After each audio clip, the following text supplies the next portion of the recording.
Good evening, good evening. Coming up on the big show tonight, I'll be chatting to music legend J. Osmond. He'll be telling us all about the Osmonds Musical, which is on the way to Belfast, and also telling us how Elvis Presley influenced his family group.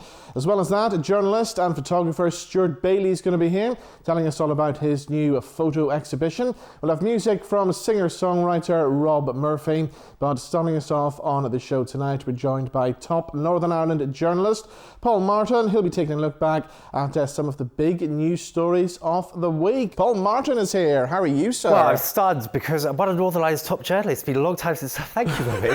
What a gorgeous start to the show. Can I come back every week? I thought normally it's most hated journalists, you know, enemy of the stars. I'll take that. Thank you. Yeah, but people still know you as Mr. Showbiz. They remember those columns that you had for so many years, and they're never going to leave you.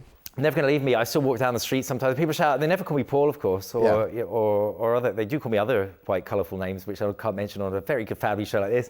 But more often, there's Mr. Showbiz, right? They're Mr. Showbiz. Yeah, I don't know. I never chose it, but it's been very good to me, I guess. Yeah.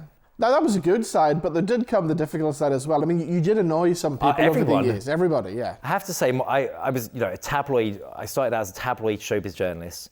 And in Ireland at the time, there weren't really any showbiz journalists. There was people who were writing about what was going on in the lyric theatre. Love the lyric theatre, by the way, but not showbiz journalists. So I felt that I had to try harder to sort of really knock things up and get things going.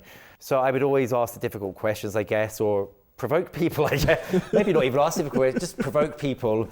And then of course things got rather big towards the last years of my time in the Daily Mirror, when I ended up doing reality TV shows myself, and we all remember the one with Brian Kennedy. Well, who can forget? I mean, everywhere I go, I've stopped drinking wine. Genuinely, anytime I ever go out for a drink anywhere, very rare, or dinner, I ask for a glass of red wine.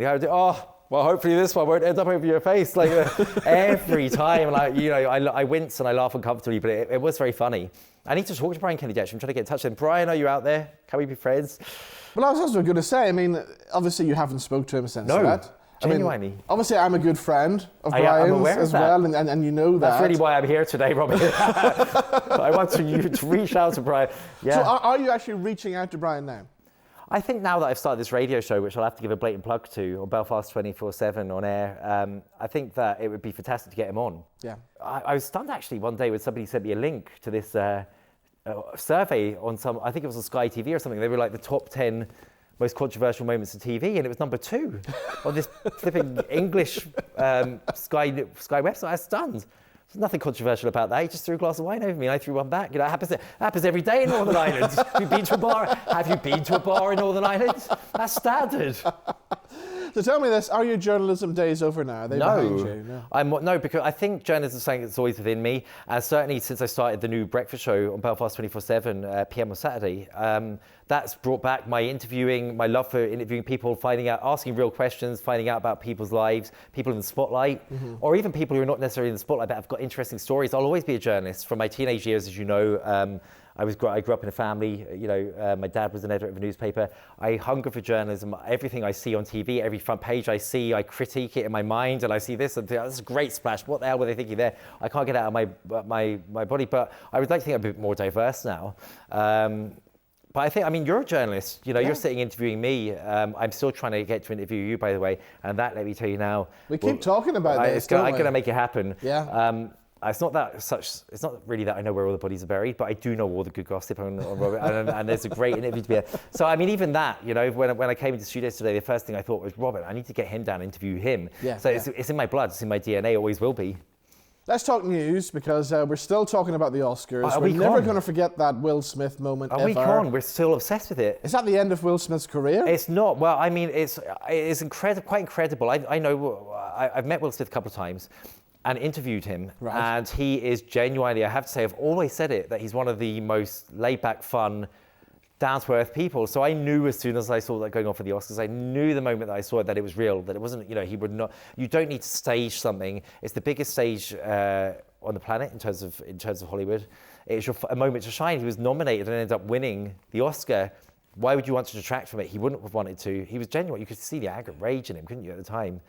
And I think that he will rise above this, but I was surprised by his poor handling of it. And it definitely came in the moment. It was a moment of reality, which is actually in the Oscars, it has to be said, is quite rare. Exactly. How did you find about the way Chris Rock handled it? Because, I mean, he did apologise in the end. He did. I liked when he said, I'm going to do that. I am going to keep my, and he apologised.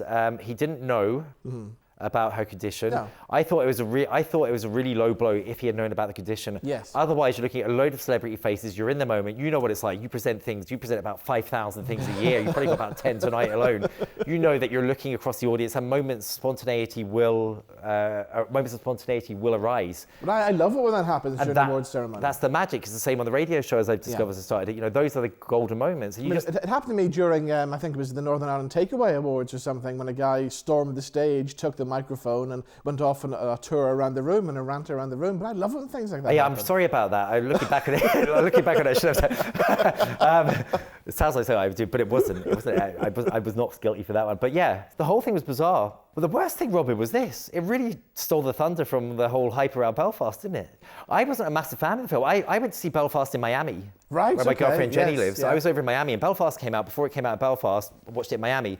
That's really, really clear, isn't it? Watching Belfast in Miami, and it ended up in Hollywood at the Oscars. But it was really interesting because Jenny and her kids went to watch it as well. Right. They thought it was an astounding piece of work. They thought it was fantastic, and were really taken by it.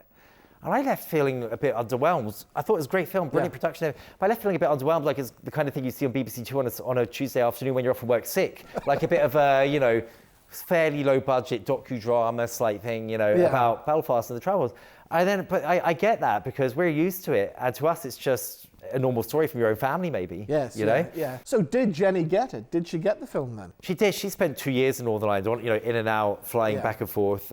So she actually understood it and the nuances of it, and actually understood some of the tonality as well, which is better than she did on the radio show last week.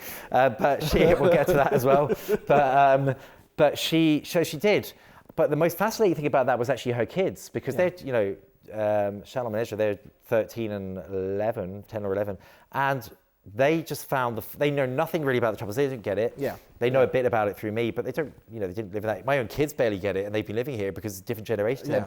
But they just thought it was a compelling film, and they had so many questions after it, which is great for Northern Ireland. Exactly. People asking questions about Northern Ireland. So I get why people thought it was a great work of, great production, a great film. Personally, to me, I felt it was just a bit, I just thought it was okay, a bit meh. Yeah. But of course, that's been, we're well used to stories like that. It was just another story about the Troubles for us. You mentioned Jenny there. Anybody who's been following you on social media for the past couple of years cannot have missed Jenny, because she's all over. You'll hear her before you see her, social media as well. And this seems like the romance of the century. So many people say that to me, and genuinely, it's not. I mean, you know me, Robin, I'm pretty real, and that's where I get into all my trouble. So I met Jenny at the Super Bowl 2 years ago. I just got better. I'd been very ill. It was, and come through a period of very bad health, depression, cancer, everything you could throw at me. It was thrown at me. It was and you just done the big interview in this studio at that time as you were being diagnosed. I was speaking to Jenny about 10 minutes before I came here, and I was saying, I didn't know Jenny then, obviously, but I hadn't been diagnosed. It was probably one of the last times I was able to walk into a room and function without losing my breath, and I was ready. I looked back at the film actually yesterday. And you look ill. I looked ill. I was high energy, but probably went and slept for about 5 hours after it. I didn't know what was wrong. And I got very sick after that, and then I was bedridden for about 4 months, then in hospital for about 3 months, and then the comeback. And just after the comeback, I decided I'm better. Life's been bad, but I'm on the up, and so I thought I'd go off to Super Bowl. What else are you going to do with this show? Back to Showbiz. Most people are like, so I'm going to go to a wee break to Portrush and look at the sea and have a bit of a dinner overlooking the ocean. No, I went to Super Bowl. That's when you missed Showbiz. Went to the Super Bowl to Miami, met Jenny. On the night that I met Jenny, I was so taken by her. I mean, Jenny is loud and she's your all-American girl, but she's the most stunningly, she's very attractive, but inside and out, She works in pediatric surgery. She's got a heart of gold. I was drawn to her in the room. And long story short, that evening when I met her, I said, listen, can I take you out to dinner on Tuesday afternoon? So it was about 5 days before the Super Bowl. Jennifer Lopez was doing the halftime show.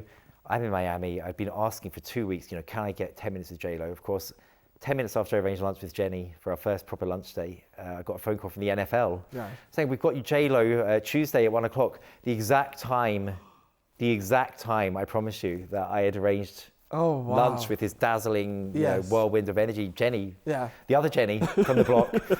That was the dilemma. I picked lunch with Jenny, so I told the NFL I couldn't make it. And I went for that first. So you turned J-Lo down? Honestly, true story. And I can honestly say that, thank goodness, 2.5 years on, that we're together, when we're together, that I turned down lunch with, an interview with Jennifer Lopez, which was the interview to get when you're in Miami, for the other Jenny from the block, who is now obviously with me and also on our air race every Saturday. Well, that's the thing. You keep mentioning the radio show, Saturday mornings I'm pumped about this. Belfast 24/7, and she's on the show with you. How do you do that? It's incredible. So Jenny's over here a lot, and then when we're not together, obviously we do it over Zoom, but it is a brilliant opportunity that was given to us a few weeks ago to do our own Saturday morning radio show. And I was driving down to Galway with Jenny about 5 days before we started, and I thought I could get Jenny on for a few appearances because she definitely is something a bit different. And then I just thought, no, she should be co-hosting this show. And we have had a lot of fun. We've had some brilliant guests. It is carnage on the airwaves. It's like old-fashioned radio. You did put her on the spot. I have to say, you weren't very nice to her last week on the show. Tell us what happened. Tim McGarry was on. So Tim McGarry is, of course, Da from Give My Headpiece. He was on the show. And in the moment, people do ask me, they're like, how, it's weird, not in a bad way, but it's weird having this American girl co-presenting a show in Belfast with this Showbiz. And it probably is, but it works, I think. Anyway, I couldn't resist the opportunity to put her, she's here so often. You cannot present a show in Belfast 24/7 without knowing a bit about Northern Ireland, or at least understanding people, which she does. So I thought I'd put her to the test and get Tim McGarry, aka Dad, to give her a Northern Ireland citizenship test. And this is real, this was not staged. It is absolutely hilarious. We've got a clip. Oh God. Shall we play it? Oh God, go on then. Here it comes. Tim, Jenny's future, live on PM on Saturday morning, is now in your hands. Right, okay. Now, Jenny, if I was to say to you, Paul Martin, how would you describe Paul Martin? If I said to you, Paul Martin is a melter, A melter. What would you think I was saying that he was a melter? That he likes melted chocolate. You and I, we meet up, we have a chat and all that, and then at the end of the conversation, I go, that's us now. That's us now. That's us now. That sounds like you're neighing like a horse, perhaps. If I said Paul Martin, and Paul Martin is a melter. It's true. He melts your head. He makes you go off for flips, shake, he melts your head. So there we go. That's what happened. Jenny. When Jenny met Da. I would imagine there's many more guests lined up and lots more surprises like that one. Loads of guests lined up, and honestly, we go off on all tangents. Robin, I have to get you on at some point. I know you present you present on the station already, but we literally go off in all different directions, and I can promise you, we're even bringing Jim McDonald back from Coronation Street. The TV world has been waiting for Jim McDonald to return to Coronation Street for 10 years. Yes, yeah. It's going to happen on PM on Saturday. That's all I'm saying. I am brushing up on my acting skills. Yeah. Poor Jenny's being thrown in the middle of it too. Brilliant. We are having scenes with Jim McDonald returning from Coronation Street with Jenny and I. That's all I'm going to say for now. So between that and everything else that we do, it is absolute carnage on a Saturday morning. But it's great fun, so definitely do tune in, and we'll get you on soon, because that will be fun. Get me on soon, and we're going to do the proper big interview soon as well. I pledging now, live on this show, that I will not rest until I have tracked this man down, reverse the seats. Yes. We're going to literally swap these seats. I don't like it on that side. I know, and I have to say that gives me even more power. I love power, and I am going to get you nailed down, because you have interviewed everybody. I always say to people, Robin, you are the real Mr. Showbiz, and nothing exemplified it more than when I turned up to the Opera House with my mother for Rocky Horror Show opening night, and I see Robin standing outside the Opera House, and he's on his phone, and I said, Mum, I have to introduce you to Robin. He's the real Mr. Showbiz. I walked over and said, Robin, meet my mum, and he literally looks up. He goes, oh, how are you doing? I'm just texting Dana here, and I literally turned. I turned, and he was, by the way, he was. I saw, and I just turned around to my mum and said, as I said, the real Mr. Showbiz. So you have got plenty of stories. I do have and secrets. How many I can tell on TV, I don't know. Well, it doesn't matter. I'll tell them for you, and then he will comment. Tune in next week. Can't wait. I really can't wait. We look forward to that. We got Showbiz exclusives of you today as well. What more could you ask for? Saturday mornings, 9 o'clock, Belfast 24/7. It all goes off banging anthems, showbiz gossip, and carnage. I should be tuned in, Mr. With Jenny the Showbiz. Doc. Thank you so much. Great to be on. Cheers. Thank you. Now let's chat to a music legend from one of the world's most famous musical families, the Osmonds. A new musical is on its way to Belfast to the Grand Opera House. And here's what happened when I caught up with Jay Osmond.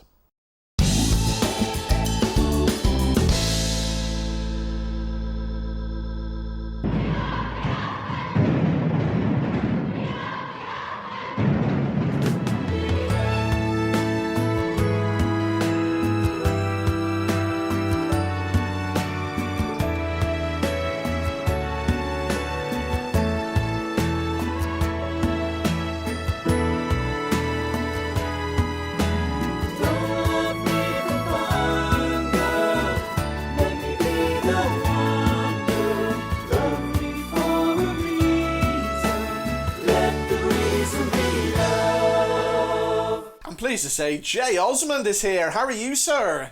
Oh, I am doing so well. We're over here, my wife and over here now to launch this new musical that it's taken 5 years to put together, and it has been an amazing journey, putting all those stories together over 50 years of show business through my eyes, and to take 30 hit songs and put them all in the musical for 2 hours. How do you crunch that into 2 hours? And it's finally done, and I'm so pleased with it. It sends people on a journey. Like you almost gone back in a time machine, and we go all the way back to 1963 and take all the way up through the 50th anniversary, and all the things that happen in between, the songs and the stories behind the songs, and what were behind the smiles and some of the struggles that we went through, and then all of the ups and downs and the wonderful things that made my family, through my eyes, how I saw them, who they are. Of course, all the songs are in the show as well. If I had to push you to choose your favorite Osmond song, would it be Crazy Horses? What would it be? Well, because I sang it, yes, of course. No, there are so many that I love that we did, and what I love though are the stories behind it. What caused those stories? What's caused those songs to come out, and that's what the musical talks about. Now, there must be so many highlights you've had throughout your whole career in show business. For me, the one I want to talk about is Elvis Presley. You guys were actually quite close to the king, weren't you? Yes, in fact, the musical covers that too. We were performing in Las Vegas at the International Hotel. It's been changed to the Hilton since then, but this is where Elvis Presley performed, and so he had a what do you call it, a penthouse on top of the hotel, and we were performing with Nancy Sinatra back in '71, I think it was 70 or 71, and he came down to the lighting booth to watch our show. Okay. Wow. And so he wanted to meet us, and Nancy says, brothers, everyone called us brothers. Elvis called us brothers. He called us brothers, and he wanted to meet us. And so we go up there and he's like 15 different pinball. He was a pinball nut. He loved pinball games. And one of the times when we came back to his dressing room, he opened up his closet and he says, "Now, brothers, I want to show you something." He said, "You got to change your look. You got to macho up your act." And I'll never forget this. And so he shows us all these different jumpsuits. And anyone who has followed the family will know that all of a sudden we changed over to a jumpsuit look. Like the white. And you also need some karate in your act. So anyone who's followed us, we got into karate, and he sent over Chuck Norris, and Chuck became a big friend of ours, and it's amazing how it all works. And so but the Elvis was such an integral part of how we maneuvered in our career. Yeah, it was really really cool to have him that as a mentor.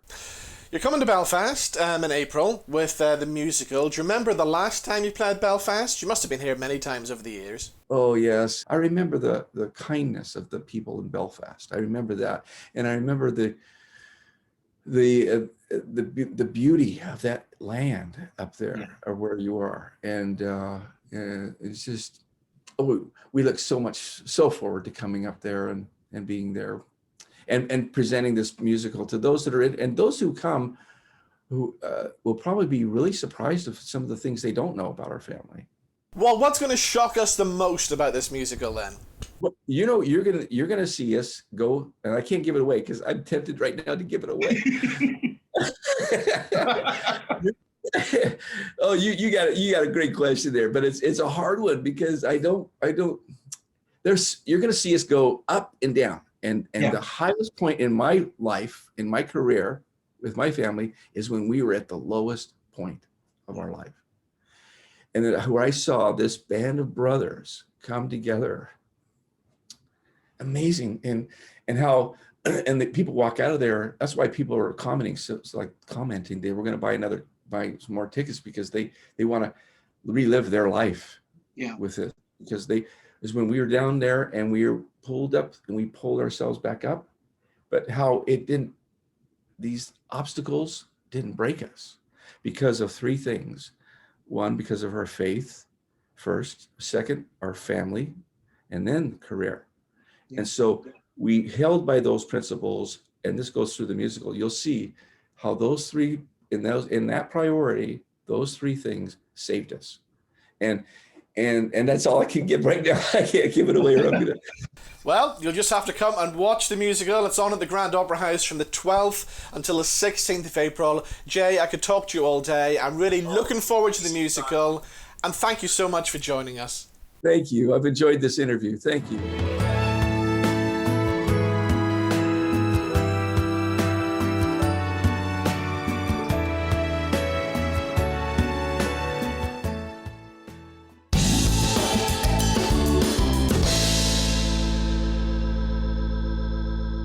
Now, my next guest we all know for being a fabulous music journalist through the years, but he's also a fabulous photographer as well.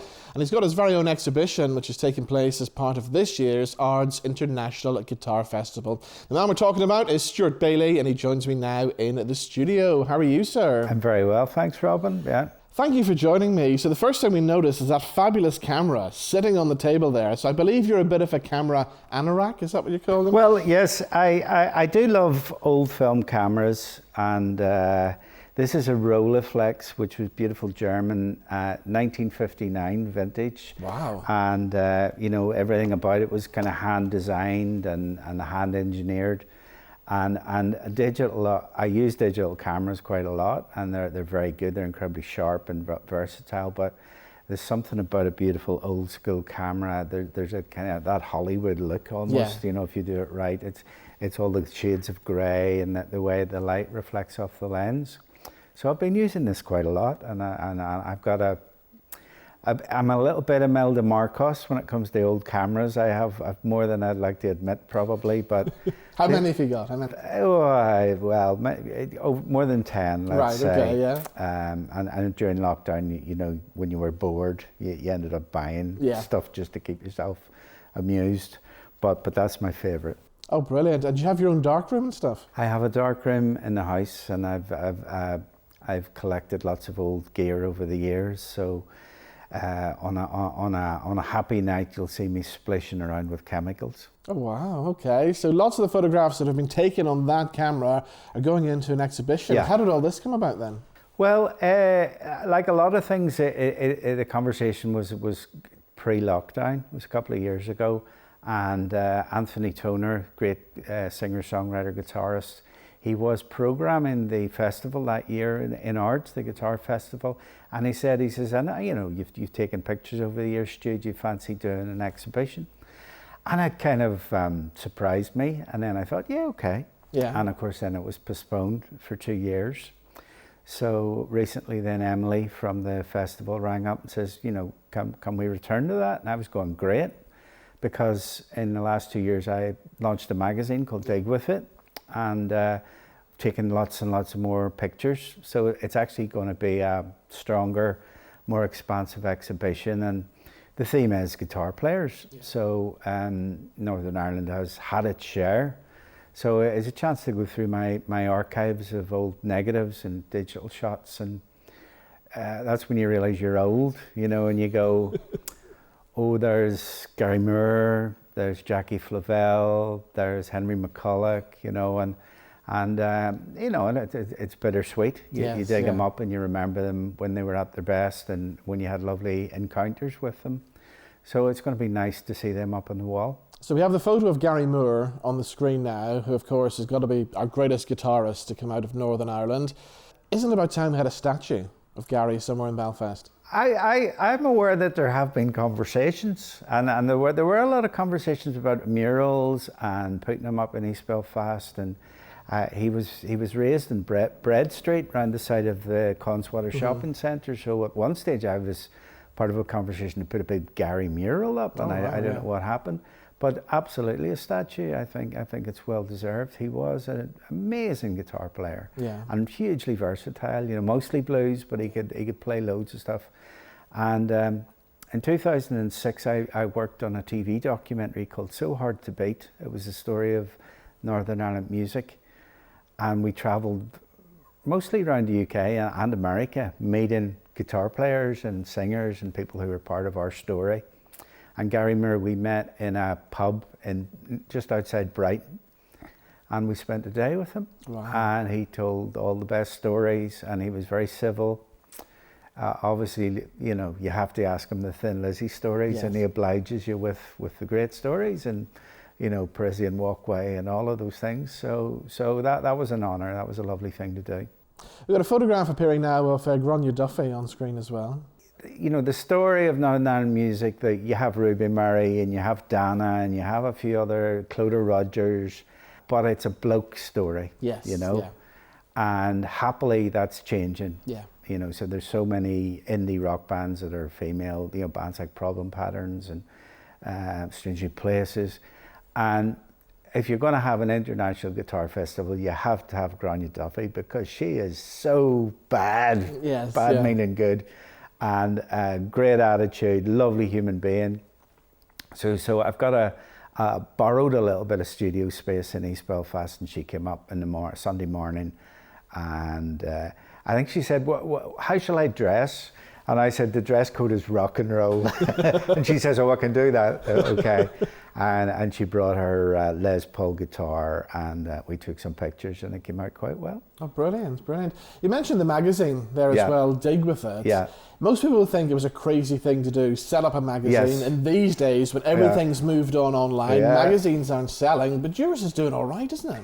We're doing okay. We're on to issue 8 now. It's quarterly, so we're in our second year. And I'm 37 years as a music journalist. I arrived in London just ahead of Live Aid, 1985. And I have printer's ink in my veins. I'm never happier when I'm rolling up my sleeves and reading a story or writing a story or working on the layout for a magazine page with a great designer. So it was always something to do. And I get very frustrated now because online culture is so fast, but it's also very thin. And the tradition of spending a lot of time with an artist and writing about them to the best of your ability is almost a trade that's no longer relevant. Yeah. So part of the idea was me and my daughter Betsy put the magazine together, and it was like, let's have great writing, great pictures, lovely paper that, you know, it smells gorgeous, and so we do it, and it's never going to make us rich. And also it's a lovely, which you'll know all about, it's a lovely license to meet people that you want to meet. Exactly. And you're going, well, I really want to spend a little bit of time with Neil Shawcross, the painter, or Frank Ormsby, the poet, or you know, people who played in bands in, you know, the early ages of Northern Ireland music. And then you want to meet, you know, Joel Harkin or Soak, or, you know, all of the new people that are coming up. So it gives me great pleasure to do it. And again, you edit a magazine, you can use your own photos, and nobody's going to tell you they're no good. Exactly. So you know, it's like my ball, and I'm going to play whatever game I want with it. So I serve music and every way that I can, and it changes every 5-10 years. Yeah. But you know, until I croak it, I'll be following music and appreciate music and you're still listening to presenting new it. stuff every day. Yes, very much so. You know, and again, the magazine is a shot in the arm for that. So you know, you know, today I'm going to be listening to new tracks from Arborist, and they've just come in. Waiting to hear new stuff from Joshua Burnside. Loving the new Problem Pattern stuff. So yeah, every now and again you'll maybe miss something because you come from a previous background or whatever. But I love my punk rock, and Northern Ireland has an amazing tradition of unruly music. Yes, yeah. And in all its shapes and forms, I still love that. Yeah. And we got that big gig coming up in August in Custom House Square with all the punk rock legends on the bill. That's... Yes. So that you're talking about the Stiff Little Fingers gig. Yeah. So again, that's been delayed.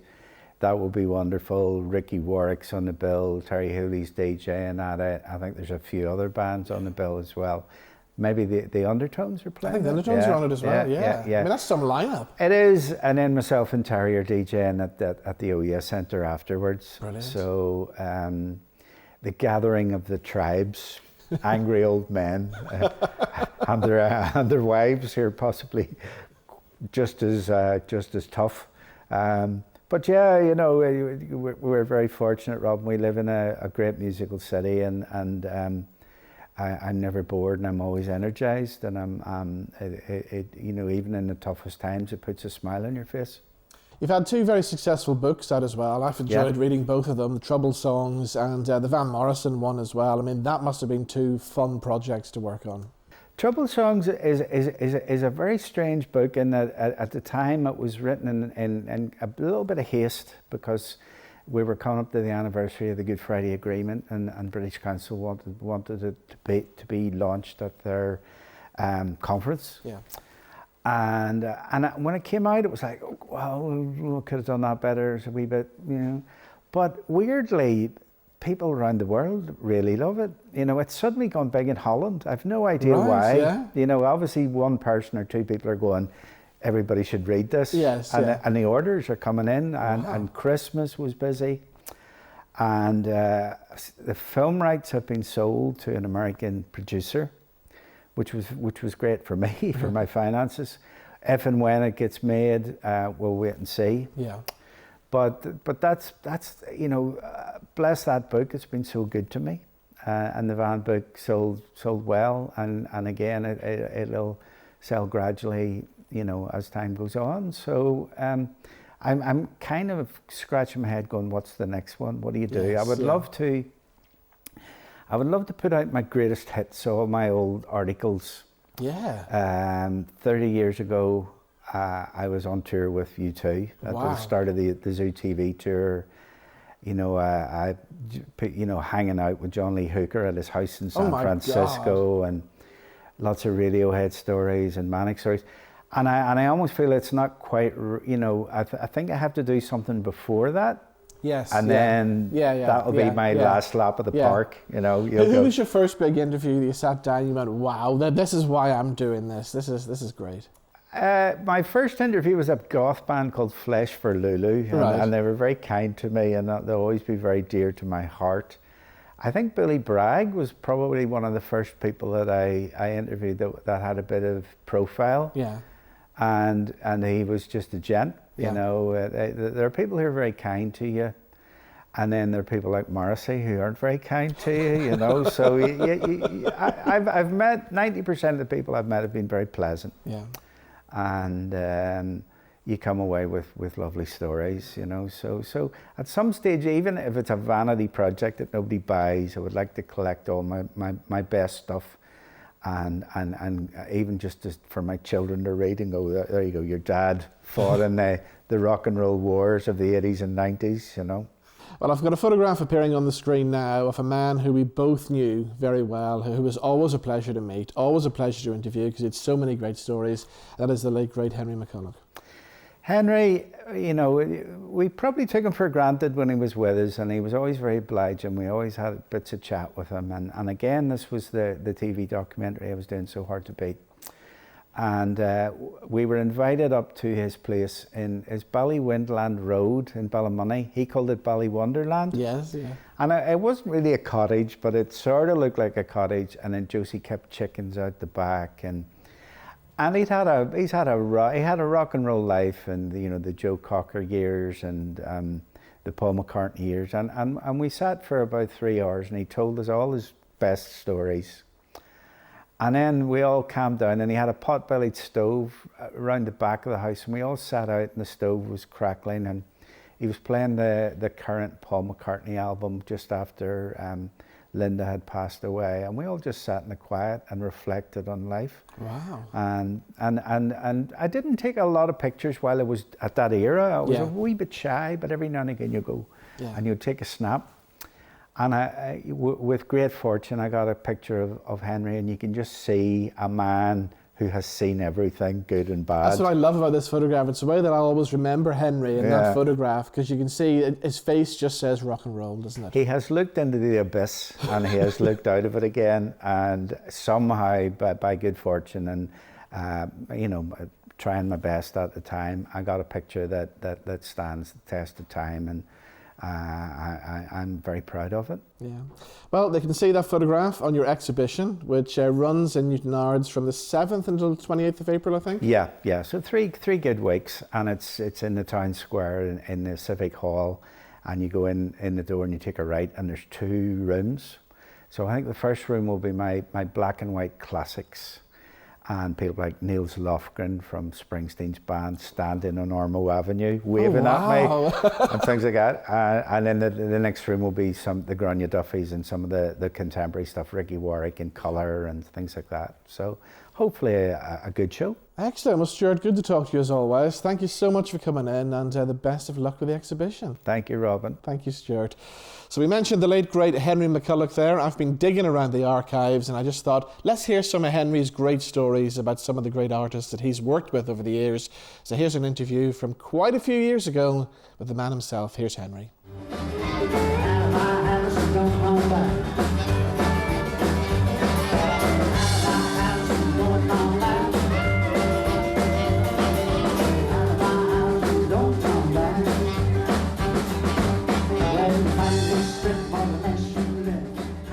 When you first went to London, you were in a band called Heir Apparent, isn't that correct? Yeah. And you actually toured with Jimi Hendrix, isn't that correct?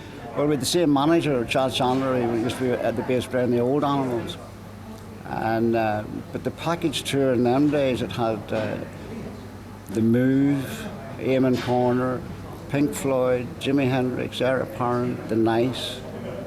You know, we got like 10 minutes, Hendrix got half an hour, but the whole, it was like a variety show almost, you know. Yeah. It sort of, that was the next thing, you know. After that, it just got too expansive, the whole rock and roll thing. So those traveling shows, so to speak, were sort of drifting off and fading into the distance. It's sort of from the old vaudeville days almost, you know, like you know, about 10 or 12 people. Some guy would go in and tell a joke, somebody would do a bit of dancing and stuff, you know.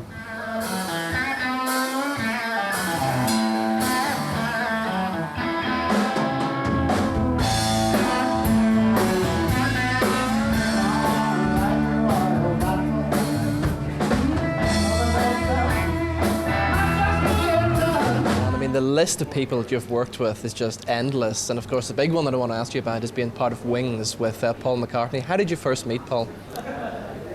I got an invite to go down to the reception for his Wildlife album, and we went down, and he knew, of course, who I was and what, from Joe and stuff that I had done before, you know, and I got an invite to go down, and went down, and we sort of threw a few tunes about for about 2 or 3 days, and then he just says, "Hey, well, do you want a job?" I said, "Absolutely." Of course.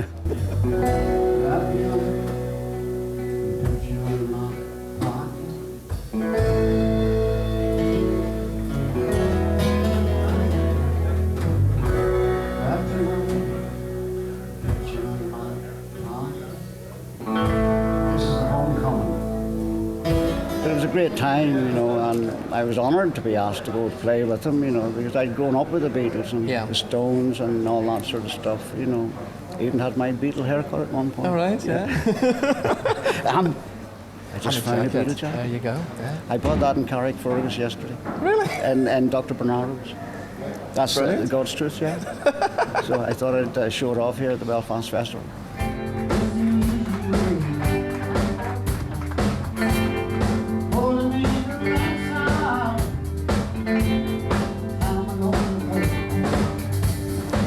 We had a transit with no windows, sliding door, and we had dogs, kids, and band, and behind a small truck with a PA. And it was almost, you know, that same situation, vaudeville thing. Everybody, we never stayed in hotels. It was always B&Bs or something, you know. But it was just a case of where are we going today? Let's get the map out, you know. And we went off and did like a university tour like that, just turning up and asking them would they mind if, of course, Paul McCartney played tonight, and it was brilliant. After the gig, there was all these 50p's, you know, that's what it cost to get in. 6 for you, 6 for you. How many did he take? Same as everybody else. Did he? Oh, aye. Yeah, that was the fun of it, you know, big bag of 50p's, you know, and then a quick hooray and away to the next gig.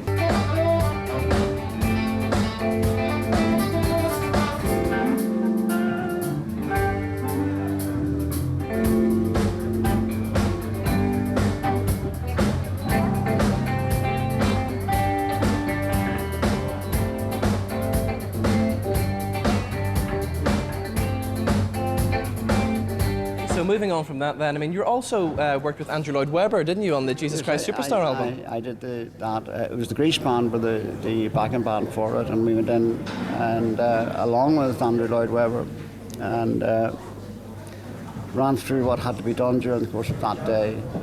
And then we laid down all the tracks, and whenever that was finished, then the vocalists were brought in for different things, you know. But it was the Grease band that did the whole thing for it, you know. Right. And that was nice. And the funny thing, they had Joseph and his Technicolor Dreamcoat or something, and it had sort of made a few ripples. And they'd asked the Grease band, "Jesus Christ Superstar, would you like paid now, or will you take a percentage?" Yeah. You know. So we said, "Oh no, we need the money now." So they give us 500 quid or something, and we lost about 2.5 million, you know, like each. God. No, that's just the way it works.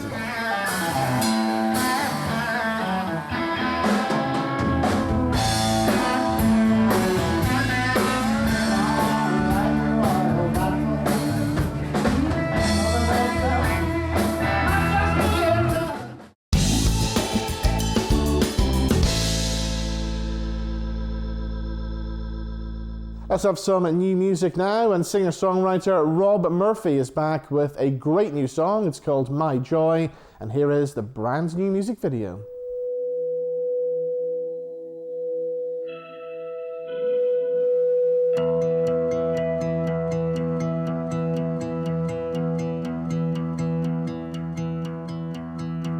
I heard somebody say we weren't built in that way. Now it's been 10 years more, and I still come through that door.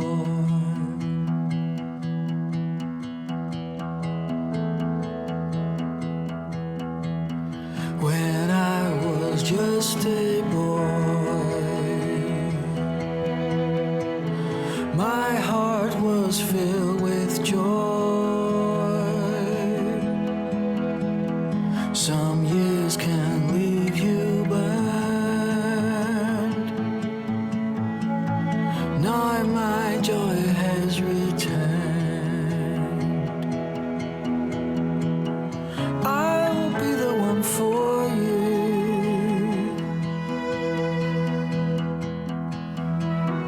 I will share it all with you.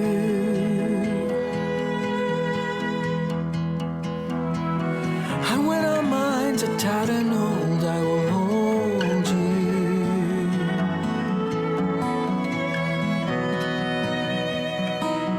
just like we're new.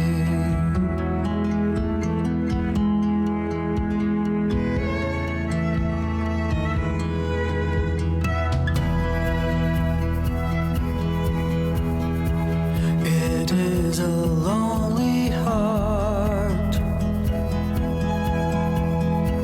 that makes true love depart. I once was just like you, stubborn in my point of view. It's what men do. I will be the one for you. I will share it all with you.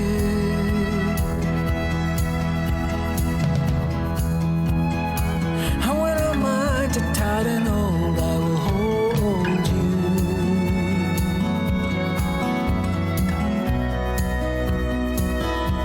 Just like we're new. All I see is colors when I hold you tight. It takes much more than dollars just to make it right. Yeah, there's ups and downs, but even day has night. I will be the one for you. I will share it all with you.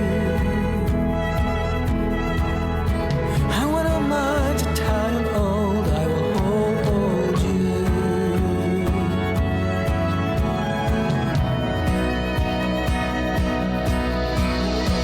And I will give it all to you. Nothing less would ever do. And when our days are nearly through, I will still love you.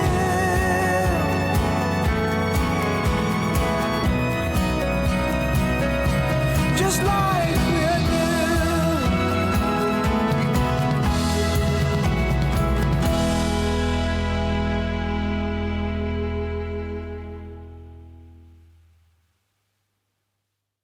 So there we go, that's brand new music from Robb Murphy. That's called My Joy, and I'm pleased to say the man himself joins us in the studio. How are you? Very good, Roman. How are you? Very well, thank you. Stuff. So good to hear some new music from you.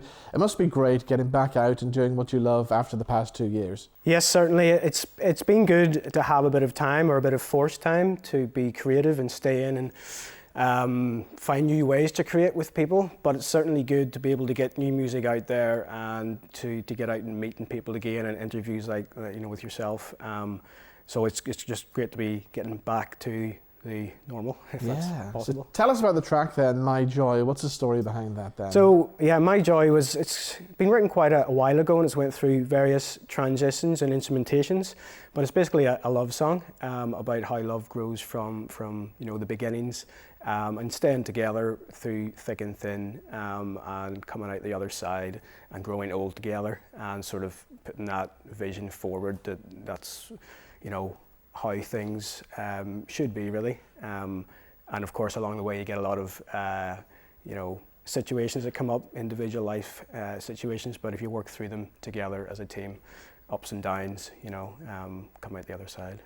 And it seemed like a big production as well, because you've even got members of the Ulster Orchestra on this, haven't you? Yes, that came about during lockdown. I've worked with them for many years now. They were on a couple of the last tracks which you've featured. So we were able to, with help of the Arts Council, get some recordings down in between the lockdowns. So we've got Danny McCann Williams, who arranged the strings for a couple of the tracks on the album, and Sian Elliott, who also played the cello. So it's great to have them both involved, and it certainly ups the production value. It's been, like I say, it's been kicking around for a while. It's been quite a timid acoustic song, and I really felt there could be something else there to lift it a little. And I remember Danny hearing the song quite a while ago, and he said he would love to have a go at arranging some strings. So he did that over lockdown, all sent over to me via Zoom or whatever it was, and I managed to, like I say, record them in a break in lockdown, and then mix everything at home, and it came together quite well. Yeah, exactly. And the video as well, I mean, is stunning. Yes, that's Dave McGarvey. I've worked with him for a good while. And we didn't have a massive concept for what we wanted to do, but we wanted something quite dramatic to fit the instrumentation. So we took a couple of days, climbed up some more mountains, realized I wasn't as fit as I used to be. Took quite a direct route up some mountains, but of course the drone footage and there's a great shot of me standing just on top of a cliff from one of the mountains in the Mournes. And we managed to get a good day for it because it was in between. It was quite a rainy spell a few months ago. But yeah, he's a great director and filmographer, and the way he shoots it. And yeah, it was like quite an early start as well. One of the mornings in Newcastle, about a 5 or 6 a.m. to get the sunrise. But you know, once you're up and got the coffee in you, it's quite good to be able to witness that. And then for Dave to be able to film it all, you know, and translate it to a viewer can sort of absorb that in. So is this new song then going to be part of an album? Yes, so there's a bunch of songs I've been working on for the past couple of years. Changed slightly in terms of instrumentation because of the lockdown. But it's an album coming out most likely at the end of this month called I Am. And it's got a collection of some new songs and some songs that I had released before, which I think you've also featured. So it's just a collection of songs, mostly about trying to get positivity across. Some of, you know, upbeat pop songs in there as well. But yeah, just a collection of songs for the past couple of years I've been working on. I just really hope to get it out there and then move on to my next project after that. Well, like so many musicians during the pandemic, you were doing the online gigs as well, which you know went very well for you, but you must be looking forward to getting out and playing in front of a live audience again. Yes, definitely a live audience where it's noisy and I can't really hear myself and you know, I come off sweating and I don't really know how it went, but that's perfect. And it's weirdly that it takes a bit of a lockdown to want that back, because I was a bit hesitant about those kind of things because I'm a sort of a sound guy by nature as well, so I love to hear everything perfect. So initially when I was doing the stream gigs, it was great. I could have my set up perfectly and all tuned and all good to go. But there's that lack of connection when you finish a song and, you know, there's silence. And in some ways it was good because you could interact you know, on Facebook or whatever with people. So you would have questions coming in and song requests, which of course you wouldn't get at a live gig. So I love that part of it. But the interaction, the feedback, and then just talking to people at the end of the night. And you know yourself, as you go to a gig, it's not just about the music, it's about socializing and, you know, having a drink and going out and making a night of it. And the gig itself is only like an hour, and the rest of it is just, you know, getting together with people, which after I've done a stream gig, possibly, you know, at home after having a few wines, I'm sort of, I stop the stream, say goodbye, and then there's silence. But no, it was good to be able to do that. It was great to have the technology to be able to do that, and for everyone who came along. But certainly just getting out with the band and making some noise will be great. Well, if they want to keep an eye on tour dates and stuff, they can follow you on social media and all the platforms, Cap. Yes, Robb Murphy, Twitter, Instagram, all the stuff. I'm quite active there, so anything coming up I will be posting about. Brilliant. Well, we're going to dig deep into the archives now and play an archive performance from yourself from a few years ago when you were live in the studio. But in the meantime, thank you so much for joining us. Thanks very much for having us, Robin. So that's all we have time for on The Big Show this week. Thank you to all my guests. And to play us out one more time, here is Robb Murphy. See you next week. Bye-bye.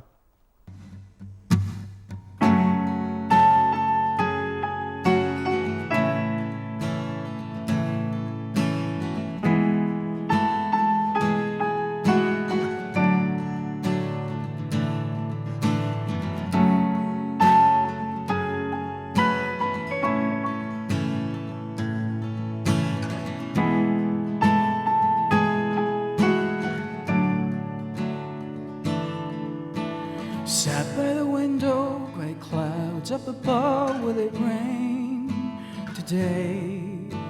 The world's waking up and I feel I'm missing a brand new day.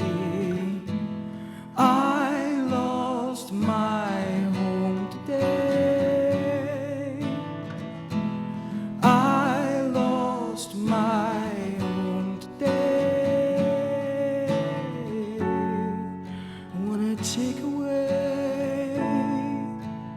Take away the night. I wanna leave behind all the echoes of the day. be weak, but I'm hopeful for this year. I will sleep tonight.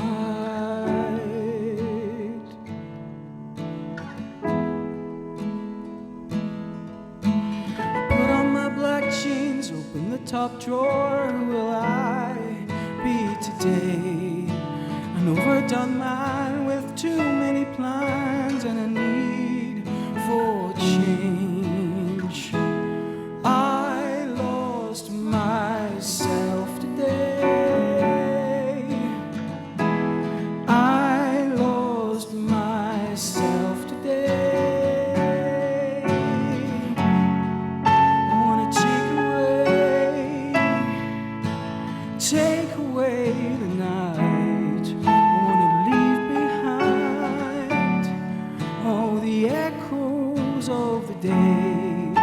Don't wanna be weak, but I'm hopeful for this year. I will sleep tonight. But maybe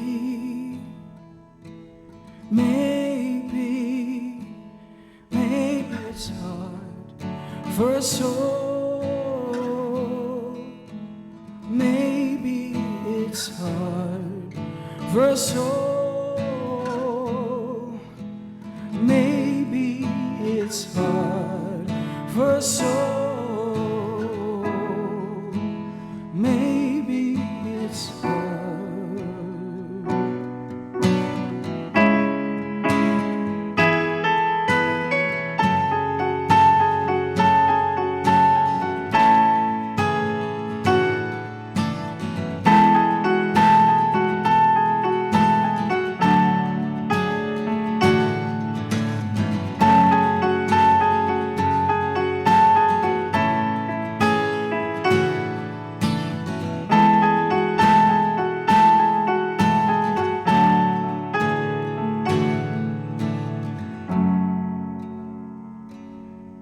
I am able, I am willing, I am hopeful, I am stronger, I am patient, I